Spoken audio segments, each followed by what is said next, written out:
അന്തസ്സും ആഭിജാത്യമുള്ള ഒരു തറവാട്ടിൽ. അച്ഛൻ നേരത്തെ മരിച്ചു. കാര്യങ്ങൾ നോക്കിയിരുന്നത് എന്റെ അമ്മാവനായിരുന്നു. ആരാടാ കച്ചിയെല്ലാം വാരി അവിടെ വിതറിയിട്ടത്? എല്ലാത്തിനെയും അടിക്കാൻ എല്ലൊടിക്കും. എങ്ങോട്ടാ ഒരുങ്ങി പുറപ്പാട്? അമ്പലത്തിലേക്ക്. ഈ നേരത്തോ? കുട്ടാ, ജയന്തിയുടെ ജന്മനക്ഷത്രാണെന്ന് അമ്പലത്തിലൊരു വഴിപാട് ചീട്ടാക്കാനാ നേരത്തെ പോണേ. ശരി ശരി.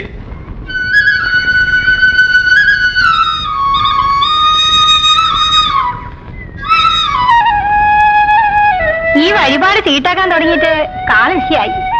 അമ്മാവനോ മറ്റോ അറിഞ്ഞാൽ ദേവനും ദേവിക്കും ദോഷാണേ. ഞാൻ പറഞ്ഞില്ലെന്ന് വേണ്ട. നീ ഇങ്ങോട്ട് നടക്ക് വേഗം. കുട്ടി എന്തിനാ ഓടുന്നത്? ആളവിടെ തന്നെ ഉണ്ടാകും.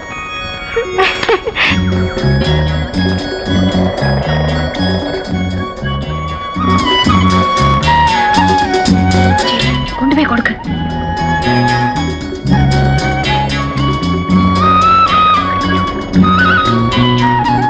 പായസം പിറന്നാളാണ്. ആരുടെ പിറന്നാളാണ് അവര് തന്നെ തരട്ടെ. എന്തേ? ആരുടെ പിറന്നാളാണോ അവരുടെ കൈ കൊണ്ട് തന്നെ തരണമെന്ന്. അതെങ്ങനെ? ആ ആളിങ്ങോട്ട് വരുന്നുണ്ട്. നാണി, നിങ്ങൾ പായസം കുടിക്കുന്ന നോക്കി നിന്നാലേ എനിക്ക് കൊതി കൂടും.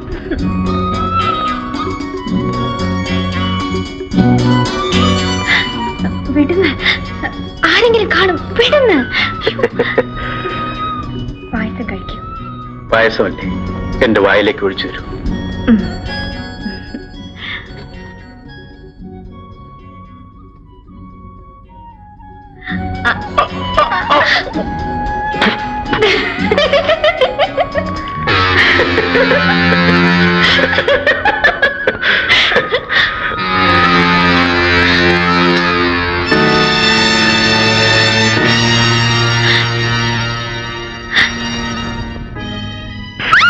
ഈ തറവാടിന് പുസ്തകം ഉണ്ടാക്കാൻ വന്ന അസത്തെ നിന്നെ ഞാൻ കൊല്ലും. ഇനിയും ഇത് ആവർത്തിച്ചാൽ എനിക്കിങ്ങനെ ഒരു പെങ്ങളും അനന്തരങ്ങളും ഇല്ലെന്ന് ഞാൻ കരുതും. ഈ വീട്ടിൽ നിന്നും രണ്ടിനെയും അടിച്ച് പടിയിറക്കി പിണ്ണം വയ്ക്കും. എന്റെ പൊന്നുമോളെ, നിനക്ക് എന്ത് പറ്റി? നീ പഠിപ്പുള്ളവളാണ്. ഈ തറവാട്ടിലെ പെണ്ണുങ്ങൾ തനിച്ച് പുറത്തിറങ്ങാറില്ല. അന്യ പുരുഷന്മാരുടെ മുഖം കാണാറില്ല.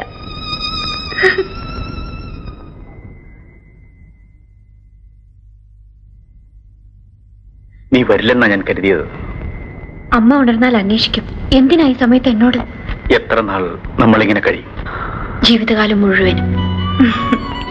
നീ അരികിലില്ലാതെ, നിന്നെ കാണാതെ എനിക്ക് ജീവിക്കാൻ കഴിയില്ല. ഗോപിയേട്ടാ, ജയന്തി, നമുക്ക് എവിടെയെങ്കിലും പോവാം. ഈ നാട് വിട്ട് എവിടെയെങ്കിലും. നിനക്കെന്നെ വിശ്വാസമില്ലേ? ചടിച്ചു മുന്നേ അമ്മാവൻ ആൾക്കാരുമായി വരുന്നു.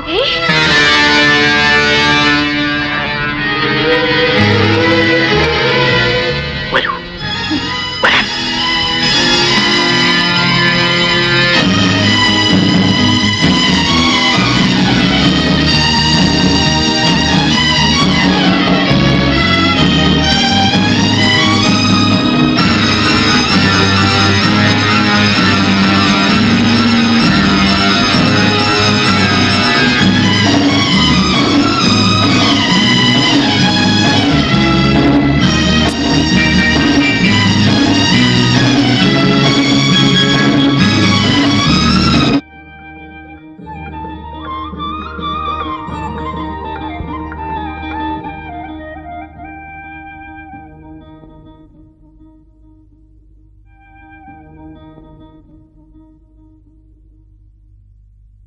ഇവിടുത്തെ സൗകര്യങ്ങൾ ജയന്തിക്ക് ഇഷ്ടപ്പെടുന്നില്ലെന്ന് എനിക്കറിയാം.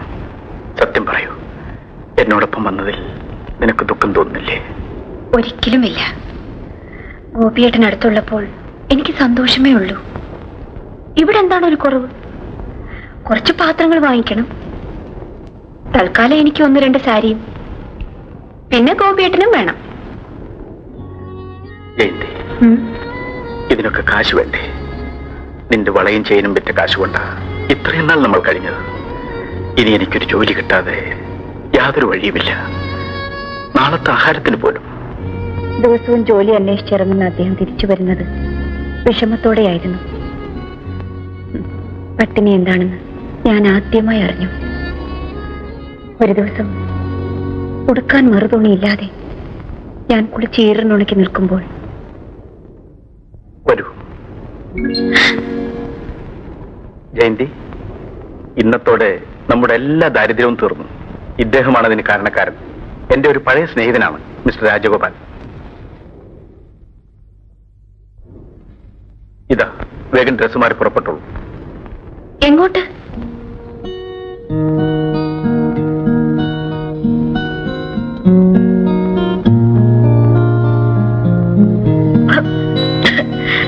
കഴിച്ചോളൂ, ക്ഷീണം മാറാൻ നല്ലതാണ്.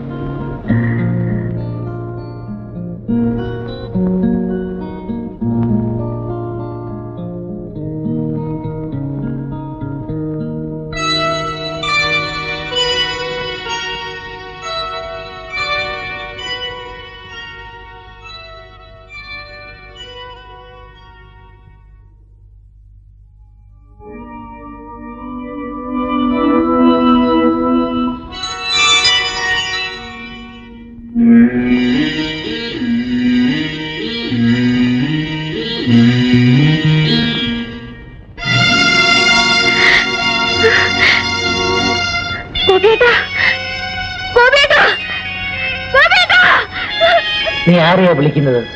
എന്റെ ഭർത്താവ് ഗോപേട്ടനവിടെ. ഗോപേട്ടൻ എന്താ ചെയ്തു? നിങ്ങൾ പറയൂ. അദ്ദേഹത്തെ നിങ്ങൾ എന്താ ചെയ്തു? പറയൂ.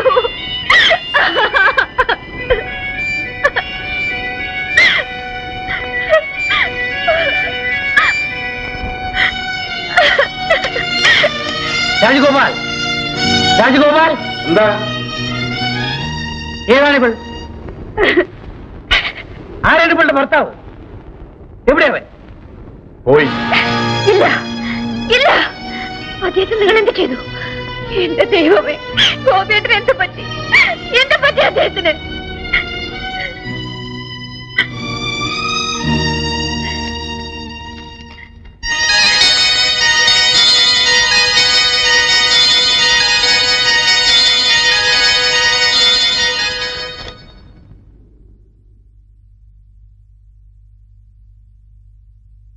പെട്ടെന്നുണ്ടായ ഷോക്കാണ് കാരണം.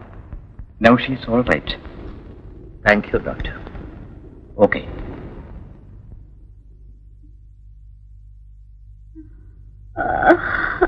അയ്യോ,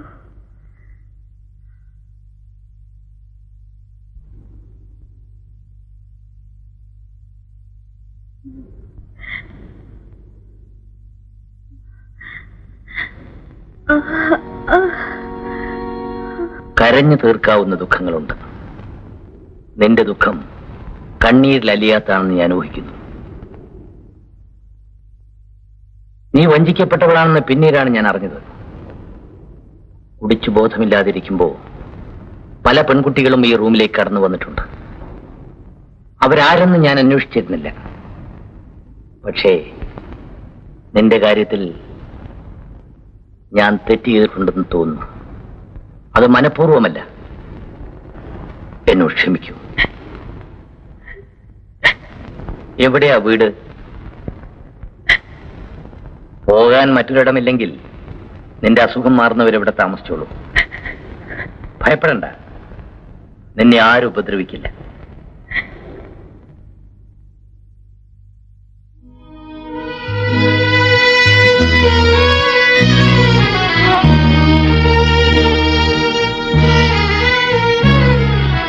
നീ ഒരു ഭാഗ്യവതിയാണ്. മുതലാളിക്ക് എന്തോ നിന്നെ അങ്ങ് ഇഷ്ടപ്പെട്ടെന്ന് തോന്നുന്നു. നിനക്കറിയാം അദ്ദേഹം ആരാണെന്ന്? കോടീശ്വരൻ. ഭാര്യ മരിച്ചത് പിന്നെ ഇവിടെ വന്നിട്ടുള്ള ഒരു പെണ്ണിനെയും പുള്ളി രണ്ടാമതിലേക്ക് നോക്കിയിട്ടില്ല.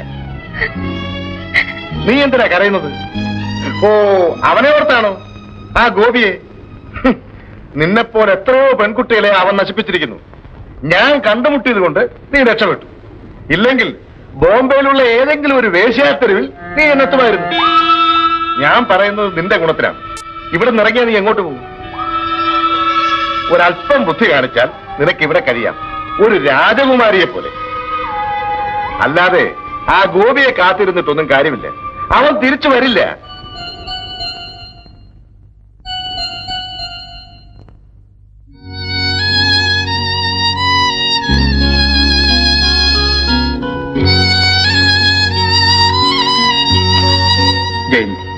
നീ സങ്കടപ്പെടരുത്. ഒരിടത്തും ഒതുങ്ങി നിൽക്കാൻ പറ്റാത്ത വിധം അപകടത്തിൽപ്പെട്ടതാണ് എന്റെ ജീവിതം. നിന്നെ ഉപേക്ഷിച്ചു പോകേണ്ടി വന്നതിൽ എനിക്ക് വിഷമമുണ്ട്. എല്ലാം നഷ്ടപ്പെട്ട എനിക്ക് നിന്നെ കൂടി വിൽക്കേണ്ടി വന്നു. എന്നോട് ക്ഷമിക്കൂ. നിന്റെ ഗോപിയേട്ടൻ.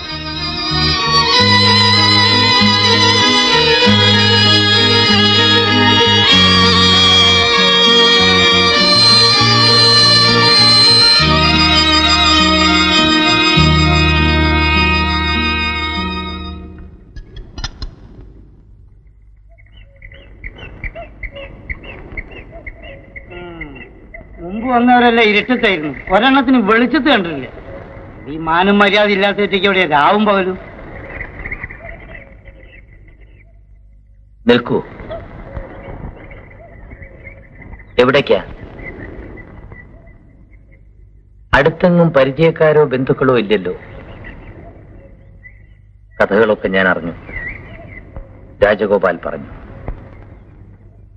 ഇങ്ങനെ ഇവിടുന്ന് ഇറങ്ങിപ്പോയാൽ നീ തനിച്ചെങ്ങനെ ജീവിക്കും? എനിക്കിനി ജീവിക്കണ്ട. ഓഹോ, അപ്പോൾ മരിക്കാനാണ് ശ്രമമല്ലേ? ആത്മഹത്യ എളുപ്പമാണ്, ഇവിടെ ജീവിക്കാനാണ് പ്രയാസം. ഇഷ്ടപ്പെട്ട പുരുഷനുമൊത്ത് ഒളിച്ചോടാൻ ധൈര്യം കാണിച്ച നീ ജീവിതത്തിൽ നിന്ന് ഒളിച്ചോടാൻ ശ്രമിക്കുന്നത് ഭീരുത്വമല്ലേ?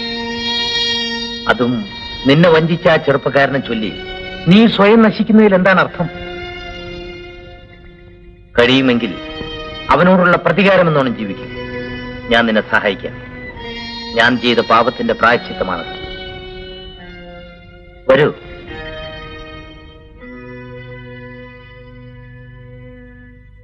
ജീവിക്കാനുള്ള പ്രതികാര ബുദ്ധി മാത്രം എന്നിൽ ശേഷിച്ചു. എന്നെ നശിപ്പിച്ച പുരുഷനോടുള്ള പകയായിരിക്കാം അതിന് കാരണം. ആ വലിയ വീട്ടിൽ എനിക്ക് അഭയം തന്ന മനുഷ്യനോട് ആദ്യം എനിക്ക് വെറുപ്പ് തോന്നി.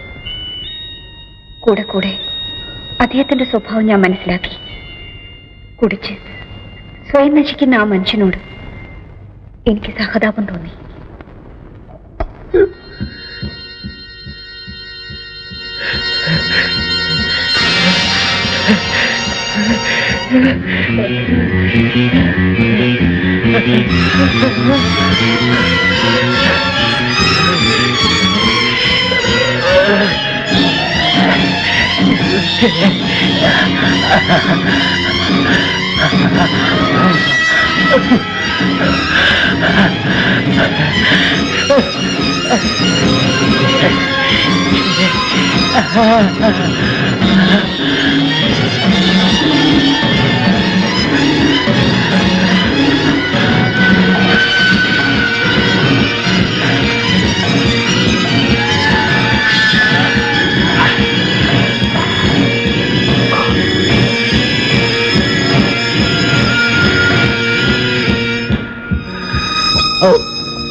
അറിഞ്ഞുകൊണ്ടല്ലെങ്കിലും നിന്റെ ജീവിതം നശിപ്പിച്ചവനാണ് ഞാൻ. ഇപ്പോ എന്റെ ജീവൻ രക്ഷിക്കാൻ നീ തന്നെ വേണ്ടി വന്നു.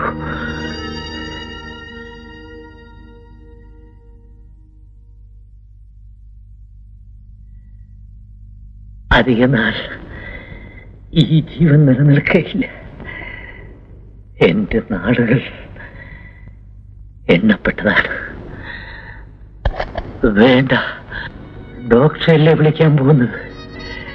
അവരുടെ കയ്യിൽ എനിക്ക് തരാൻ മരുന്നുകളൊന്നുമില്ല, ഉപദേശങ്ങളേ ഉള്ളൂ. മദ്യം വിഷമാണ്, കുടിക്കരുത് എന്ന്. മരവിച്ച ഈ ചുറ്റുപാടിൽ നിന്നും സ്വയം രക്ഷപ്പെടാൻ എനിക്ക് കുടിക്കാതെ വയ്യ.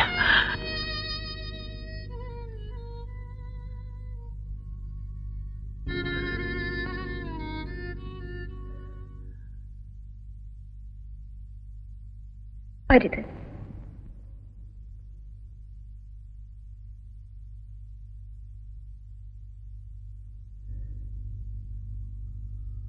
നിന്നെ ഞാൻ അനുസരിക്കാം. പകരം എന്റെ ഒരു അപേക്ഷ നീ സ്വീകരിക്കുമെങ്കിൽ ഒരിക്കലും എന്നെ വിട്ടു പോകില്ലെന്ന് നീ വാക്ക് തരണം.